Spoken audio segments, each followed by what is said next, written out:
Again, alav shalom. We're up to the sixth commandment, right? Lo tirsah. Do not murder. Do not kill.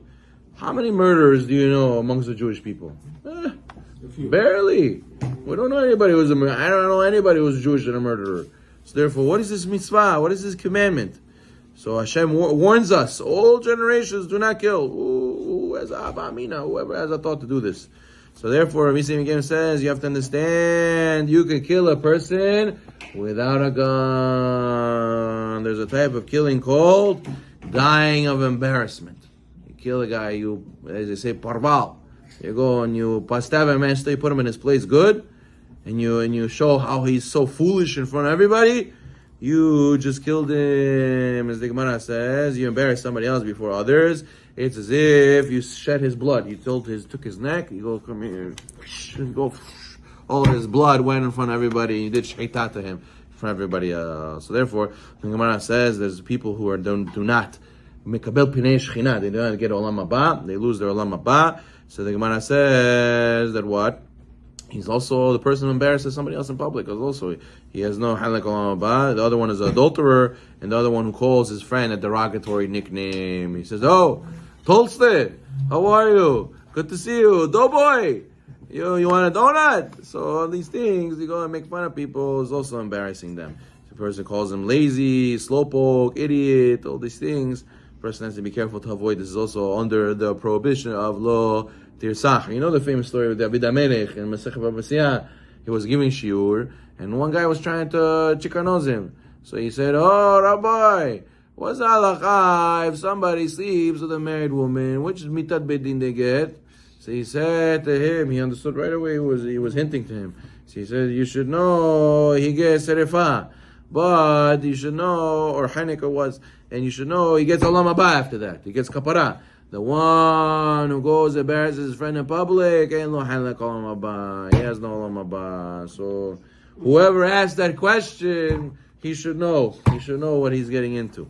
So a person has to be careful to avoid this. As the Torah says, if you find a body outside of the city, you don't know who killed him. What do the elders have to say? You do egla rufa, right? You go and you behead the calf, and you say, the sages have to say, our hands did not shed this blood, our eyes did not see, right? We did not leave him without food or without an escort.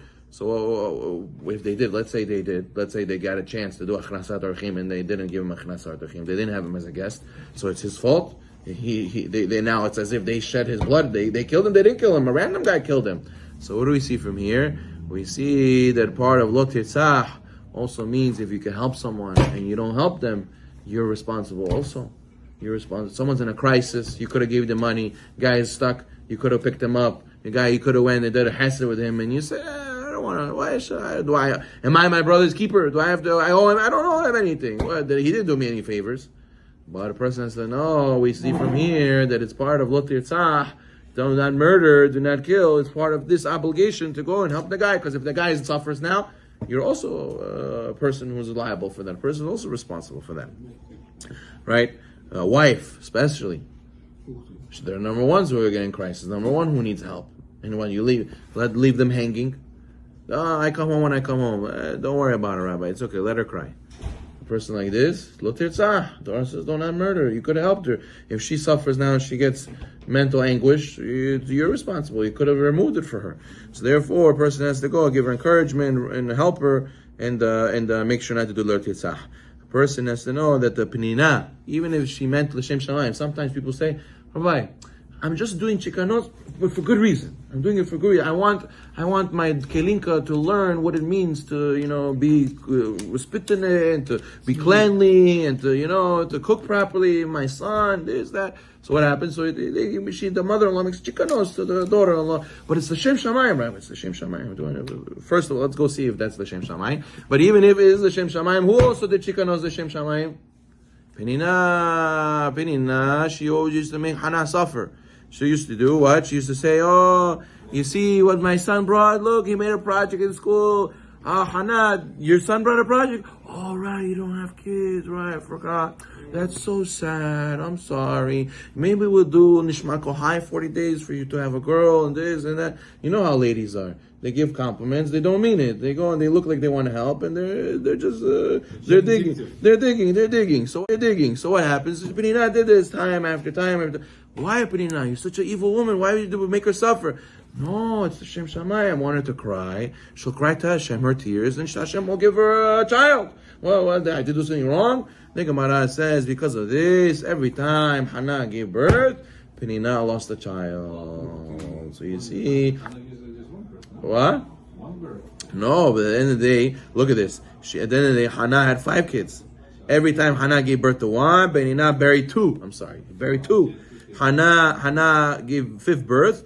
Penina begged her for mercy, and the last 2 of Penina's 10 kids survived. The last 2, because she cried, "Mercy, please, no more, no, okay, I stop." So you see, she realized. So you see, but look, she did it again and again and again and again until. So a person has to. It's a vicious cycle to think that making chikanos will accomplish something. It's not. That's not a Jewish way to go and insult people and put them down to make them think they'll change. Don't be people's mu'alim. Pray for them, give them wisdom, give them sources. Don't chikanos them. You're not going to get anywhere there. Most people just becomes a chikanos war. Back and forth. You ping pong. I give you, you give me. I give you, you give me. And it doesn't go anywhere. So therefore, person has to be careful. The last thing under Lo Tirtzah says is time. Time is the most precious thing. Do not kill a person, but don't kill your time. Don't waste your time. There's a famous American expression. Yeah, okay, weddings in 2 hours. Let's kill time. Let's go kill time. Let's do nothing. Let's find what to do. Pass the time. Person has to know that. Imagine you have a man 80 years old. When Eliyahu Navi comes and says, you have 1 minute to live. 1 minute to live. What happens? Mark comes, a friend comes, he's 22 years old, he goes and he stabs him, he kills him. And he says, you just committed murder. What is the big deal? Eliyahu Navi said he's going to die in 1 minute. So 1 minute, what's the big deal? Torah says, what's halakha? He committed murder. He took away from him 1 minute. 1 minute is still commit murder. The guy is in the machines. Can you pull out the plug on the guy in the machines in the hospital? No, you can't. It's murder also. So therefore, a person has to know that why 1 minute, we understand over here, halakha is murder. How can we do it to ourselves? We kill our own time. There's a famous mashal. That guy said, if we give you $86,500 every day, and you have to spend it. If you don't spend it, there's no rollover. You would run like a crazy, a madman, filling the cart, spend everything. So how come Hashem gives us 86,500 seconds every day, and you don't get rollover for tomorrow? So you shouldn't waste it. Why should you waste it? You would go and spend it as well as you can. So we should be zocher not to kill our time as well. Baruch Na'olam.